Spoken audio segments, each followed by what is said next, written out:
With the war in 1967, many countries started questioning its support for Israel. A UN resolution calling for the return of the occupied Palestinian territories accelerated a process of political isolation, growing stronger as the Israelis refused to give in.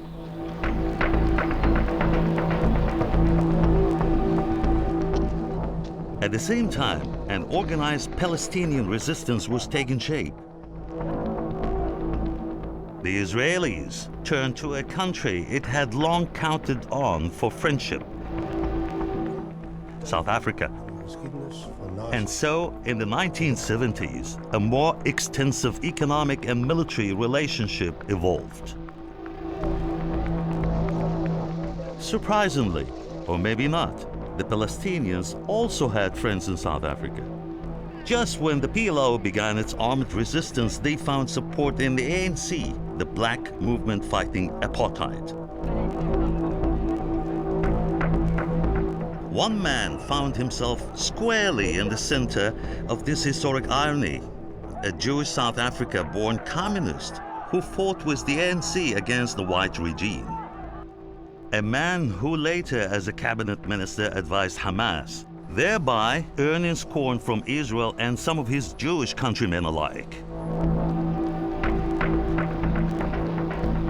Today, as Israel, the wider Middle East, and his own homeland confront deep existential questions, South Africa's former intelligence minister and one of the original freedom fighters, Ronnie Kasrils, talks to Al Jazeera.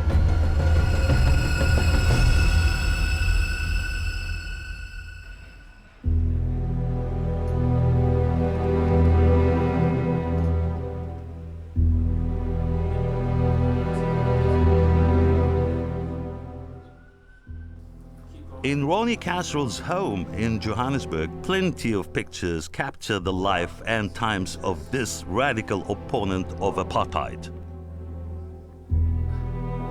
So I was in disguise because the police were looking for me, and I had to elude them. And that's about late 1980s, 1990, when I was underground in South Africa.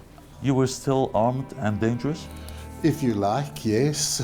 He decided to join the anti-white movement on March 21st, 1960. That day, in Sharpeville, thousands of black protesters demonstrated against the requirement to carry ID documents, which were used to separate them from the white population. During a melee, police opened fire. 69 people were killed. Ronnie Kasrils was a young 22-year-old Jewish man. It shocked me to the core, and at that point in time, it was this major turning point in my life. And all that I had learned that was good from my parents and actually from some very good school teachers helped me to see things and judge things in terms of decency, of wishing unto others as you would wish them deal with you. And that was a mantra I learnt from my mother's lips. So it was your family upbringing that influenced that transformation. With children, there's that innate view of the need to love and respect life, to be fair and to hate seeing cruelty. It's very, very basic. And when you grow up in a family that nurtures this, I believe that really instills that love for justice within the heart. Again, as Mandela said, we're not born to hate. Nelson Mandela, out of jail, was sometimes scrutinized for his political choices. Mr. Mandela, you're participating in what is a very old and honorable American tradition. In a televised town hall meeting in New York, Jewish members of the audience criticized him for supporting the PLO. You've met over the last 6 months 3 times with Yasser Arafat. Are these your models of leaders of human rights? Mandela would have none of it. As far as Yasser Arafat is concerned, we identify with the PLO. because just like ourselves, they are fighting for the right of self-determination. When Yasser Arafat visits this country as a guest of President Mandela in 1998, and I'm at the state banquet, I meet Arafat then and the Palestinian delegation, and Mandela states that we South Africans cannot feel free until the Palestinians are free. I understand that absolutely clearly. There are Jews in this country, not just me, we might have been a minority of the Jews, but quite a considerable number, who are decrying what Israel is doing in that part of the world and standing up for Palestinian rights. And then, of course, people like myself, and we've seen this with Jews courageous enough around the world who stand up in terms of justice for the Palestinian people, who are then condemned as traitors, as self-hating Jews, and so on. You see, what was amusing for me is that this is the type of way people like myself as whites had been castigated by the white community and its leaders, by the government, the apartheid government, as traitors to our race. We now are being called traitors to the Jewish people. In fact, I have concern for Jewish people's lives, and as I had concern for white people's lives here, to say, hey guys, if you want security, if you want to live in peace and prosperity, then for goodness sake, stop standing on the necks of other people, allow for equality, for human rights, and let people live. You authored a book titled The London Recruits, in which you told your story about how you recruited South African whites traveling to apartheid South Africa in order to plant bombs and to disperse propaganda material. Could you tell us which ways and which techniques you used to recruit those non-South African whites? Let me first say we didn't send people in to plant bombs. What they came in to do was to distribute literature and leaflets in the streets. We called this leaflet bombs, but they were innocuous and harmless, small explosive devices, enough to go in an ordinary firecracker, which simply threw the leaflets up into the air, and the bang drew people's attention to it, so it never endangered or harmed anybody. The key approach was personal.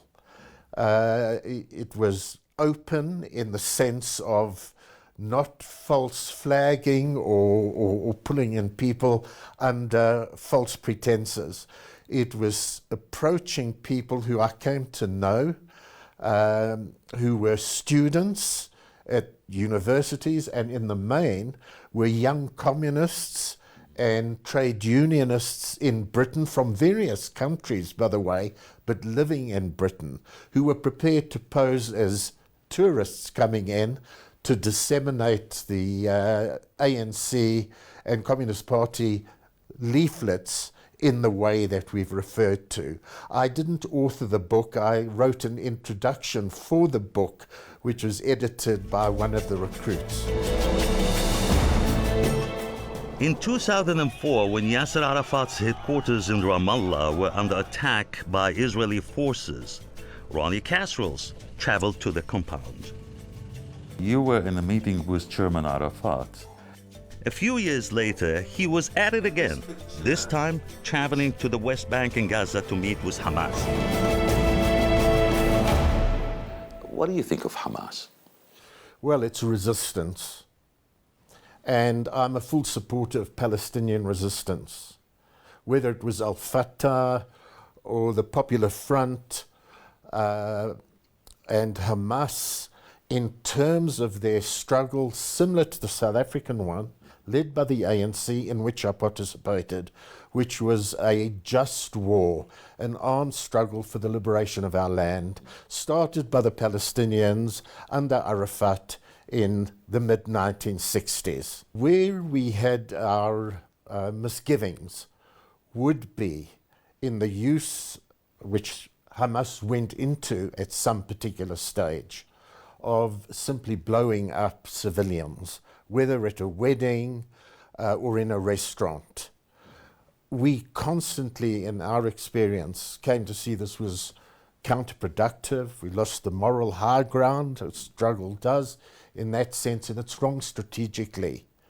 And we made that clear. Sir, yes. you used to do these kind of bombings in South Africa, apartheid South Africa, during the years of the struggle.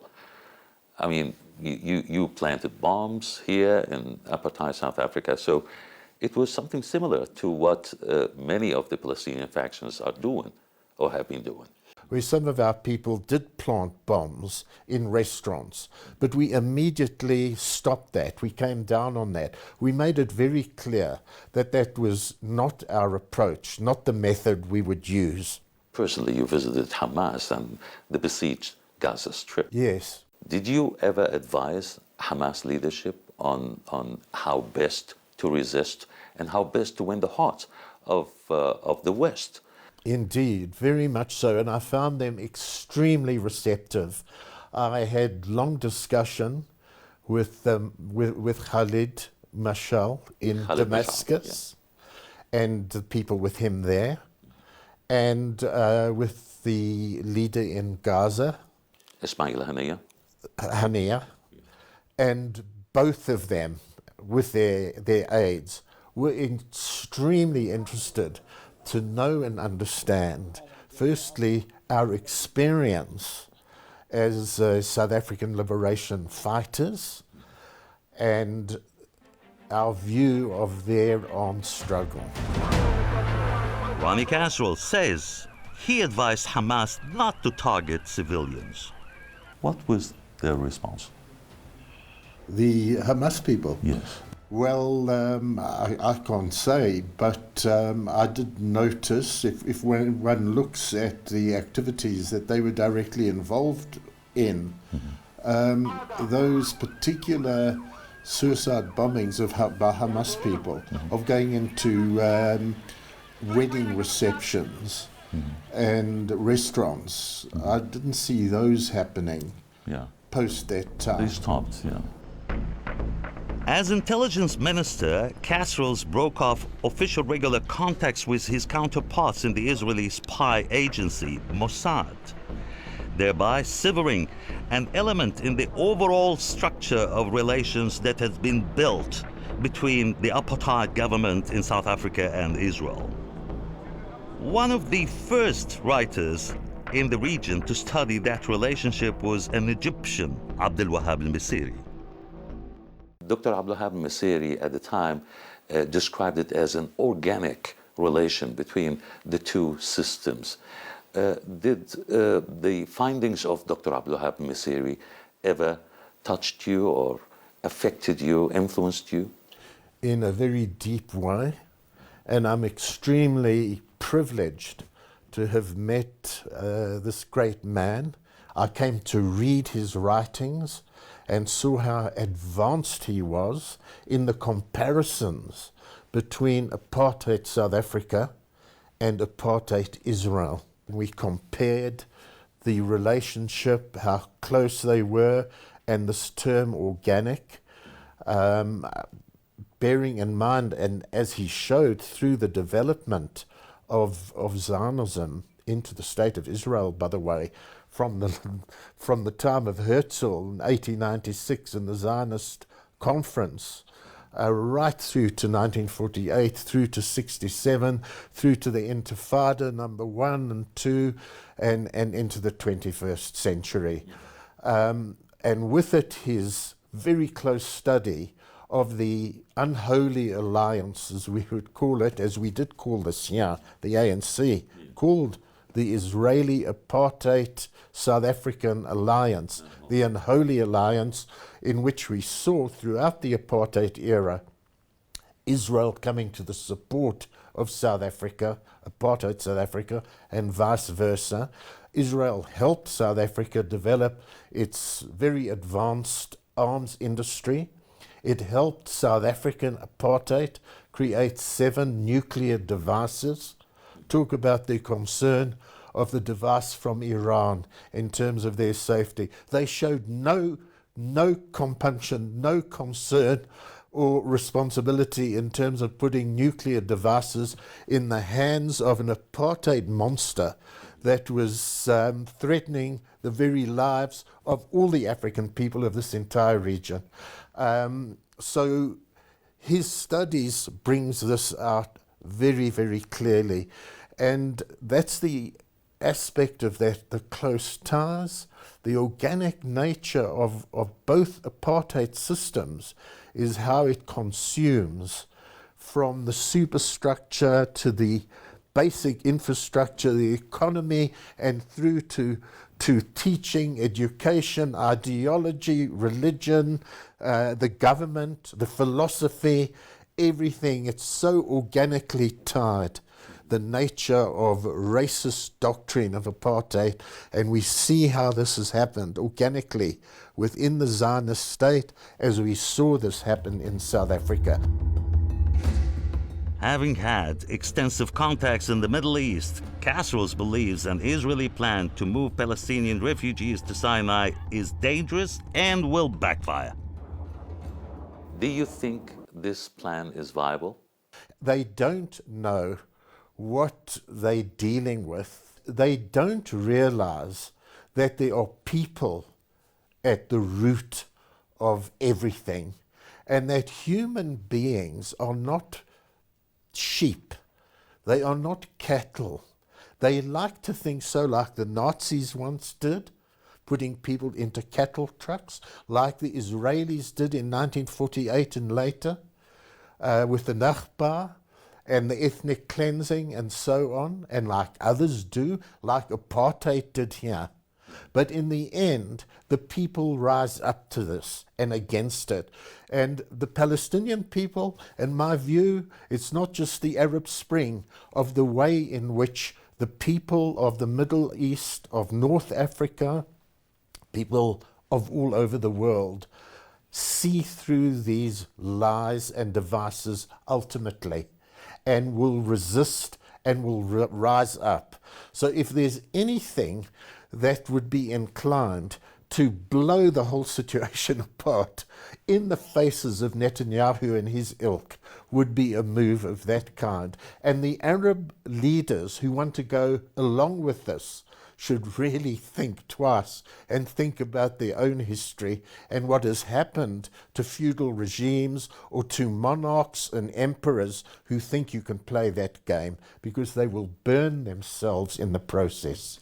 The protagonists who are pushing that plan just happen to be Arabs, like Mohammed Dahlan, the former chief of the Palestinian Authority Security Service, working on behalf of Mohammed bin Zayed, the Crown Prince of United Arab Emirates, who backs up that plan. Saudi Arabia, they gave the tacit approval on that plan as well. In the end, they will be the ones to suffer, and they will be the ones that will leave the stage of history. They are dealing with the deepest nerve of my view of the Arab street, of the Arab people. Kasrils is also concerned with development in his own country. An attempted move to vote President Zuma out of power failed, despite long-running criticism of his government. For many years, you fought side by side with President Jacob Zuma. You both cooperated to build the ANC intelligence service. How did you see him then, and how do you find him now? Well, as a completely different person. I worked with him in exile from Mozambique and Zambia very closely, very engaging, warm person, and we were close. I wonder to what degree at that stage he had thoughts and ambitions of power and wealth,